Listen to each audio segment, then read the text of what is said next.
அனைவருக்கும் வணக்கம். நான் சுந்தர் பேசுகிறேன். என்ன ஒரே மாதிரியான உணவை சாப்பிட்டு போர் அடிக்குதா? கவலையப்படாதீங்க. இன்றைக்கி நான் உங்களுக்கு சூப்பரான ஒரு உணவை செய்கிறது எப்படிங்கிறத சொல்ல போகிறேன்.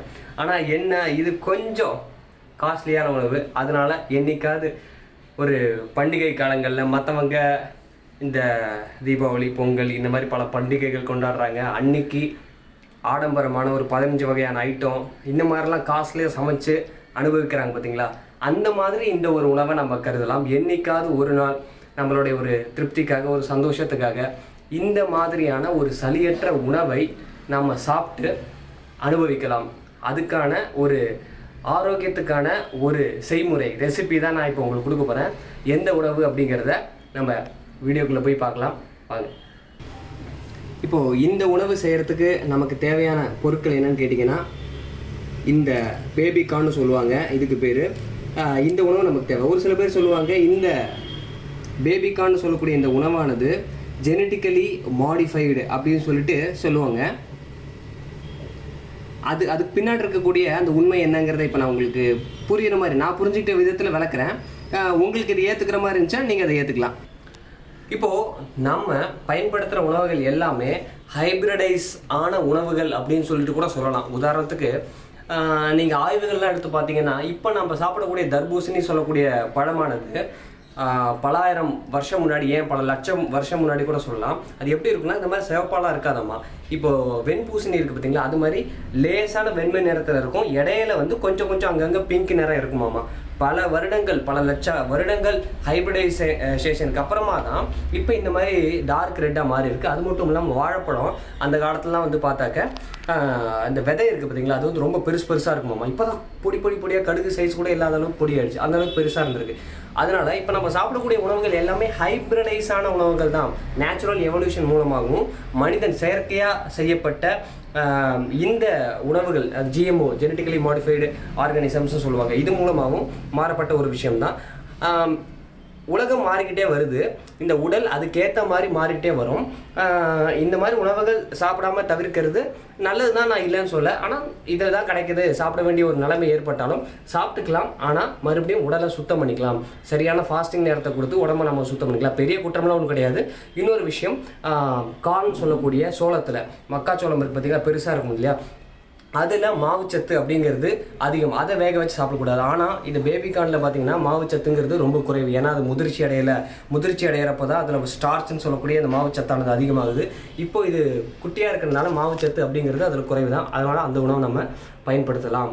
இதில் இப்போ நம்ம பயன்படுத்த போகிறது ஒரு சில வெளிநாட்டு உணவுகள்னு கூட சொல்லலாம். நம்மளோட பாரம்பரிய உணவுகள்லாம் கிடையாது. இது வந்து ஒரு நல்ல ஒரு உணர்வு கொடுக்கறதுக்காக, புது உணவை சாப்பிட்ட ஒரு அனுபவம் கொடுக்கறதுக்காக இந்த உணவு. அதுக்கு அடுத்த உணவு ப்ரக்கோலி. இதுவும் கொஞ்சம் காஸ்ட்லி தான், இருந்தாலும் தேவையான அளவு வாங்கி வச்சுக்கோங்க. அதுக்கு அடுத்தது பார்த்திங்கன்னா பட்டன் மஷ்ரூம்ஸ்னு சொல்லுவாங்க.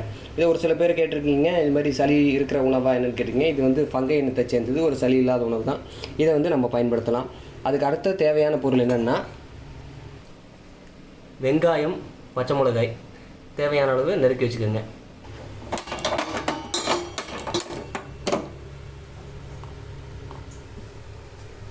இப்போது இதை நம்ம சமைச்சு தான் செய்ய போகிறோம். அதனால் அடுப்பில் நல்லா பெரிய பாத்திரமாக எடுத்துக்கோங்க. நான் நிறைய காய்கறி வச்சுருக்கேன், அதனால் பெரிய பாத்திரம் தேவைப்படுது. இது கூட நான் கொஞ்சம் தேங்காய் எண்ணெய் சேர்க்குறேன்.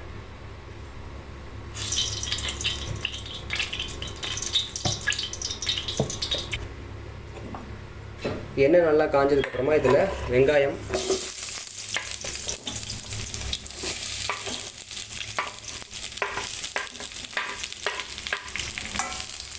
சேர்த்து அது கூட பச்சை மிளகாய் சேர்த்துருங்க. நான் ஒரு 2 பச்சை மிளகாய் போய் சேர்த்துருக்கேன். சேர்த்து நல்லா வதக்குங்க. நல்லா இது வதங்கட்டும். இப்போது இதில் நம்ம இந்த பேபிகார்ன் போட்டுக்கலாம்.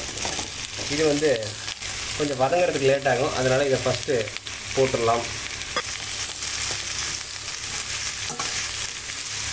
இன்றைக்கி உங்கள் எல்லாருக்கும் ஒரு வேட்டை இருக்குது.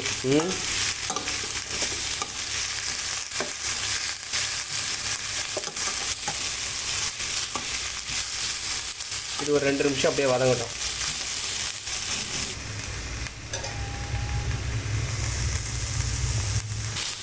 இப்போ இது கூட நாம் ப்ரொக்கோலி சேர்க்க போகிறோம். நான் தண்ணியில் போட்டு வச்சுருக்கேன். நீங்கள் தண்ணியை வடித்து வச்சுக்கோங்க. வடித்து வச்சு அதுக்கப்புறமா எல்லா ப்ரொக்கோலியும் சேர்த்துக்கலாம். நம்ம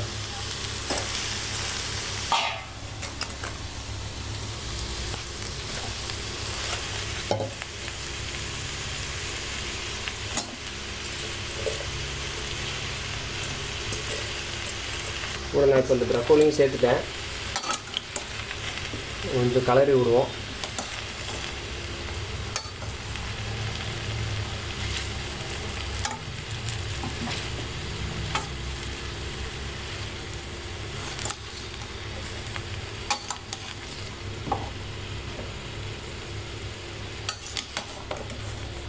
இப்போ இதை ஒரு மூடி போட்டு முதல்ல மூடி வச்சிடலாம். கொஞ்சம் இது வந்து வேகட்டும்.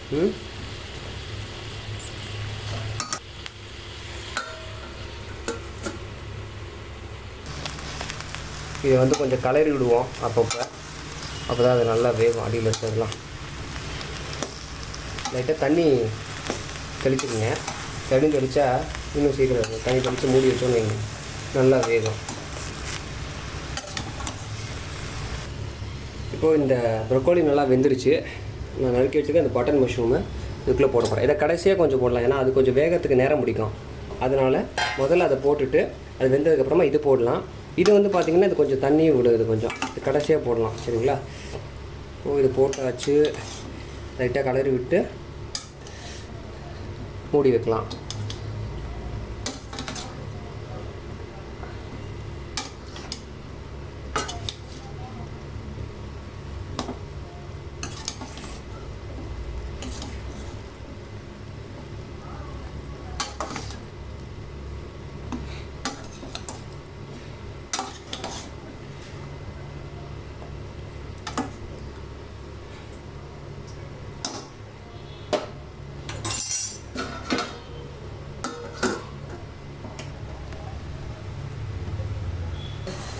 இப்போது இதில் நான் வந்து ஒயிட் பெப்பர் கொஞ்சம் சேர்க்க போகிறேன். இது கூட ஏற்கனவே மிளகாய் சேர்த்துருக்கேன். நல்லா கொஞ்சம் நல்லா இது மணமாக இருக்கும். ஒயிட் பெப்பர் சேர்த்தாச்சு. இப்போ அடுத்து ஒன்று சேர்க்க போகிறேனே. இப்போ நான் சேர்க்க போகிறது black pepper. White pepper, black pepper ரெண்டும் போட்டால் அட்டகாசமாக இருக்கும் போல். இப்போ இதில் நம்ம தேவையான அளவு நான் இதில் ஹிமாலயன் பிங்க் சால்ட் சொல்லக்கூடிய இந்த இந்து உப்பு நான் இதில் சேர்க்குறேன். இதெல்லாம் கலருவோம்.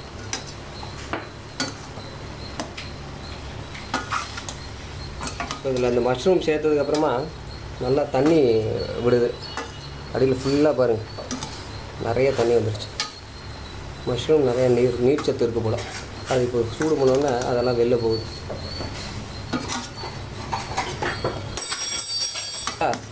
இது அப்படியே விட்டு நம்ம வேக விடுவோம். இது அப்படியே இந்த தண்ணியெல்லாம் வத்துற அளவுக்கு இது அப்படியே வேகட்டும், ஓப்பனில் இருக்கட்டும்.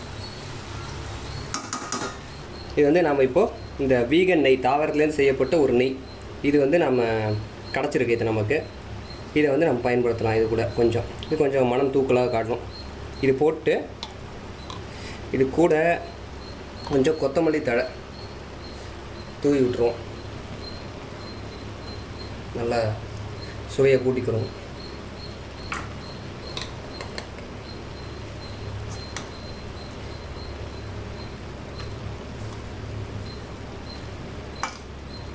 எனக்கு நல்லா இப்போ அந்த நெய்யோட மனம் நல்லா வருது. இது வந்து தாவர நெய், நல்ல மனம் வருது.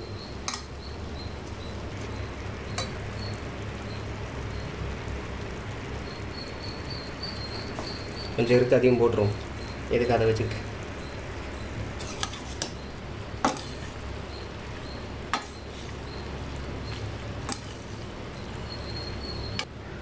இப்போ வந்து இது தயாராகிடுச்சு. நான் அடுப்பை நிறுத்திடுறேன்.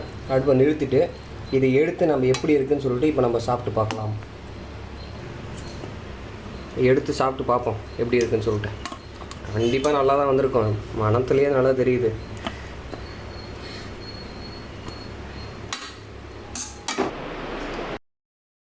இப்போது நம்ம சாப்பிட்டு பார்க்கலாம் எந்த அளவுக்கு சுவையாக இருக்குன்னு சொல்லிட்டு.